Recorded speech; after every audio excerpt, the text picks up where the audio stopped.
Ada saat dalam hidup ketika kenyataan tidak menuruti keinginan kita. Dan di titik itulah, filsafat stoik modern menemukan relevansinya yang paling jujur. Ketika dia memilih orang lain, yang pertama kali terluka bukanlah harga diri, melainkan harapan yang diam-diam kita rawat tanpa kontrak dan tanpa jaminan. Stoikisme tidak meminta kita berpura-pura kuat atau menolak rasa sakit. Ia hanya mengajarkan untuk melihat dengan jernih apa yang berada dalam kendali dan apa yang tidak. Pilihan orang lain, betapapun menyakitkannya, bukan wilayah kekuasaan kita. Kita boleh berduka, tetapi kita tidak wajib menambah penderitaan dengan perlawanan terhadap kenyataan. Dalam dunia modern yang penuh validasi instan dan narasi romantis, menerima penolakan terasa seperti kekalahan publik. Padahal sesungguhnya, ia adalah momen privat untuk mengembalikan kedaulatan diri. Jika dia lebih memilih orang lain, biarkan saja. Bukan karena kita menyerah, tetapi karena kita memahami batas antara keinginan dan kenyataan. Stoikisme mengingatkan bahwa nilai diri tidak ditentukan oleh dipilih atau tidaknya kita, melainkan oleh bagaimana kita merespons keadaan. Respons yang tenang bukan berarti dingin, ia berarti dewasa.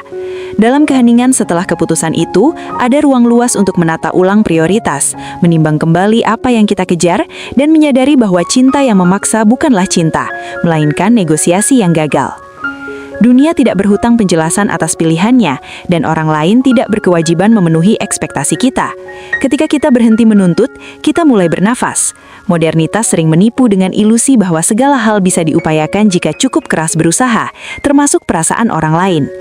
Stoikisme mematahkan ilusi itu dengan lembut. Usaha kita bermakna pada tindakan, bukan pada hasil yang berada di luar kendali. Maka membiarkan bukan tindakan pasif, melainkan keputusan aktif untuk tidak menambatkan kebahagiaan pada kehendak orang lain. Di balik rasa kehilangan, ada pelajaran tentang kemandirian emosional, tentang berdiri tegak tanpa penonton, dan tentang memilih martabat ketimbang keterikatan yang rapuh. Jika dia memilih orang lain, kita tidak menjadi kurang berharga, kita hanya berada di persimpangan yang berbeda. Dari persimpangan itu, stoikisme modern mengajak kita melangkah dengan kepala tegak, membawa luka sebagai guru, bukan sebagai penjara. Kita belajar bahwa ketenangan bukan hadiah dari dunia, melainkan hasil latihan batin. Dan latihan itu dimulai saat kita berkata pada diri sendiri dengan jujur dan tegas, biarkan saja. Setelah kenyataan itu diterima, pikiran manusia biasanya tidak langsung tenang. Ia berisik, penuh dengan pertanyaan yang tidak meminta jawaban, hanya menuntut penjelasan. Mengapa bukan aku? Apa yang kurang? Disinilah, stoikisme modern bekerja bukan sebagai penghibur, tetapi sebagai penjernih. Ia tidak berusaha menghapus pertanyaan, melainkan menempatkannya pada posisi yang tepat. Pertanyaan-pertanyaan itu, jika dibiarkan tanpa disiplin, akan berubah menjadi tuduhan terhadap diri sendiri. Dan dari situlah penderitaan berlipat ganda. Stoikisme mengajarkan bahwa tidak semua evaluasi diri bersifat jujur. Banyak di antaranya hanyalah emosi yang menyamar sebagai logika. Ketika dia memilih orang lain, keputusan itu lebih banyak berbicara tentang preferensinya daripada nilai diri kita. Dunia modern sering mencampur adukan penolakan dengan kegagalan personal, seolah setiap hubungan adalah ujian kelayakan. Padahal, hidup bukan kompetisi bakat untuk dicintai. Ada faktor waktu, kondisi batin, dan kebutuhan yang tidak selalu rasional. Stoikisme mengajak kita berhenti menuntut keadilan emosional dari dunia yang tidak pernah berjanji adil. Bukan berarti kita menjadi apatis, melainkan kita berhenti mengukur diri dengan timbangan yang tidak kita pegang. Dalam kesendirian setelah ditinggalkan, ada godaan untuk mengulang ingatan, mencari celah di masa lalu, berharap ada satu kalimat atau satu tindakan yang bisa mengubah hasil. Namun masa lalu tidak bisa dinegosiasikan ulang. Stoikisme modern menyebut latihan ini sebagai pelepasan dari ilusi kontrol retrospektif. Kita belajar menerima bahwa tidak semua cerita bisa diedit ulang agar berakhir manis. Yang bisa kita lakukan hanyalah menulis bab berikutnya dengan kesadaran penuh. Membiarkan dia pergi berarti membebaskan energi yang sebelumnya terkunci pada kemungkinan yang sudah tertutup. Energi itu dapat kembali menjadi milik kita, untuk berpikir lebih jernih, bekerja lebih fokus, dan mencintai hidup tanpa syarat eksternal.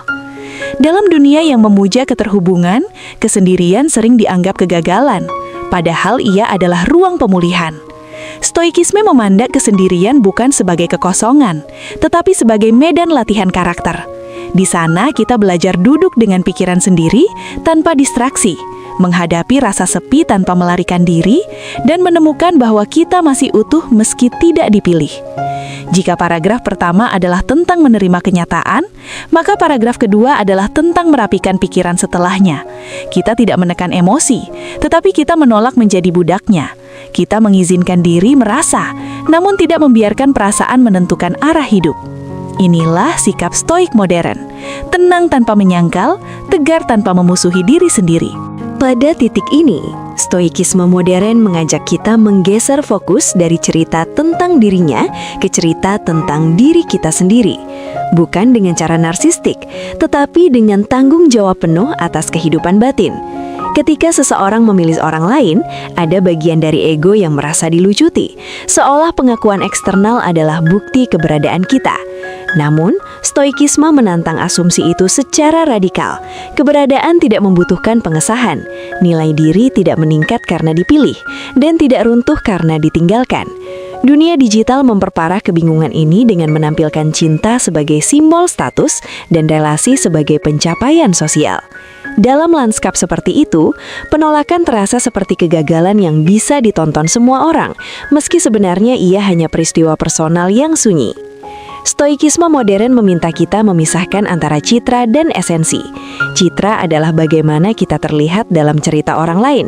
Esensi adalah bagaimana kita bertindak saat tidak ada yang melihat. Disinilah karakter diuji. Membiarkan dia pergi bukan berarti menutup hati, melainkan menutup pintu pada ketergantungan yang melemahkan. Kita belajar bahwa kedewasaan emosional bukan tentang tidak membutuhkan siapapun, tetapi tentang tidak menggantungkan stabilitas batin pada kehadiran satu orang.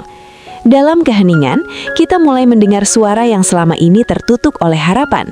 Suara akal yang mengatakan bahwa hidup terus berjalan tanpa perlu persetujuan siapapun. Stoikisme tidak menolak cinta, ia menolak penghambaan pada hasil cinta. Kita boleh memberi tanpa jaminan balasan, dan ketika balasan itu tidak datang, kita tetap berdiri. Ini bukan sikap pahit, melainkan sikap bebas. Kebebasan yang dimaksud bukan kebebasan dari rasa sakit, tetapi kebebasan dari keterikatan yang tidak sehat. Ketika kita berhenti mengejar penjelasan, kita berhenti mengulang luka. Ada kekuatan sunyi dalam menerima bahwa tidak semua perpisahan membutuhkan drama, dan tidak semua kehilangan harus dijadikan identitas. Kita tetap seseorang yang utuh, dengan atau tanpa cerita itu. Stoikisme modern menempatkan harga diri sebagai hasil latihan harian. Bagaimana kita berbicara pada diri sendiri, bagaimana kita menjaga komitmen kecil, dan bagaimana kita bangkit setelah kecewa. Jika dia memilih orang lain, itu tidak mengurangi kemampuan kita untuk hidup dengan bermakna. Justru di momen seperti inilah makna diuji. Apakah kita menggantungkannya pada orang lain atau kita membangunnya dari dalam? Seiring waktu berjalan, luka yang tadinya terasa tajam mulai berubah bentuk. Bukan karena kita melupakannya, tetapi karena kita memahaminya dengan cara yang lebih dewasa. Stoikisme modern menekankan bahwa waktu saja tidak menyembuhkan apapun. Yang menyembuhkan adalah cara kita menggunakan waktu itu untuk merefleksikan sikap batin. Jika kita menghabiskan hari-hari dengan menyalahkan diri atau membenci pilihan orang lain, luka hanya akan mengeras menjadi kepahitan. Namun jika kita menggunakan waktu untuk memperkuat disiplin batin, luka berubah menjadi bekas yang tidak lagi menyakitkan saat disentuh. Membiarkan dia memilih orang lain adalah latihan keikhlasan yang tidak romantis, tetapi realistis. Ikhlas di sini bukan berarti memaafkan secara paksa atau melupakan begitu saja, melainkan berhenti berdebat dengan kenyataan. Stoikisme melihat perdebatan batin semacam itu sebagai sumber penderitaan yang tidak perlu. Kita tidak menderita karena peristiwa itu sendiri, melainkan karena penilaian kita terhadapnya. Ketika penilaian diubah, pengalaman pun ikut berubah. Dalam konteks modern di mana emosi sering dijadikan identitas, stoikisme mengajak kita untuk tidak menjadikan rasa sakit sebagai pusat diri. Kita mengalami rasa sakit, tetapi kita bukan rasa sakit itu.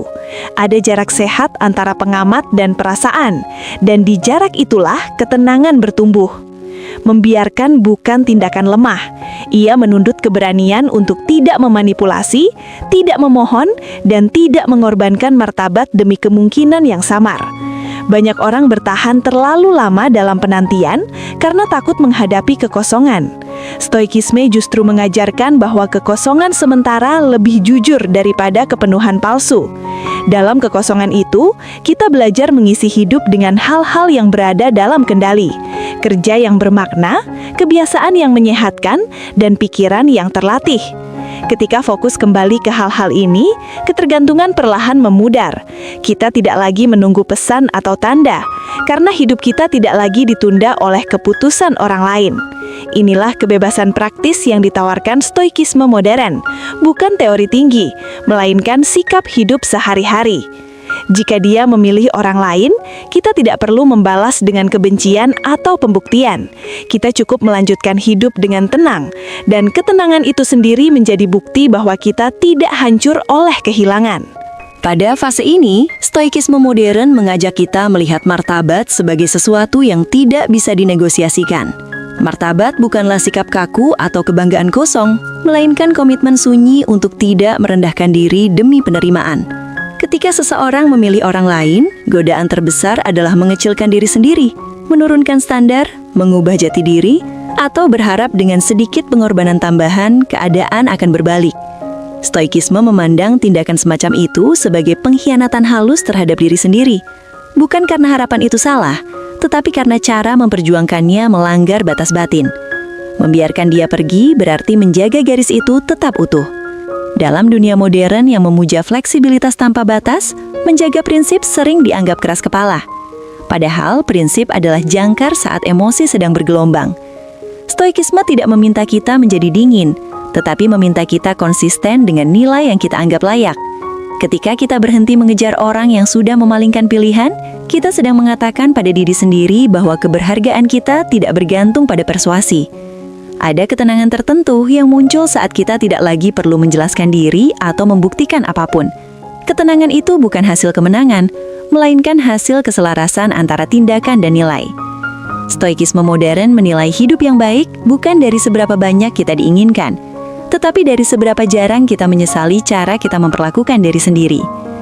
Dalam kesunyian, setelah melepaskan, kita mungkin merasa kehilangan arah, namun sebenarnya kita sedang berdiri di tanah yang lebih jujur. Tanah itu tidak dihiasi janji, tetapi kokoh. Dari sanalah kita bisa membangun relasi baru. Pertama dengan diri sendiri, lalu dengan orang lain, tanpa rasa takut ditinggalkan karena kita tahu kita tidak meninggalkan diri sendiri. Jika dia memilih orang lain, kita tidak perlu menunggu penyesalan atau pengakuan.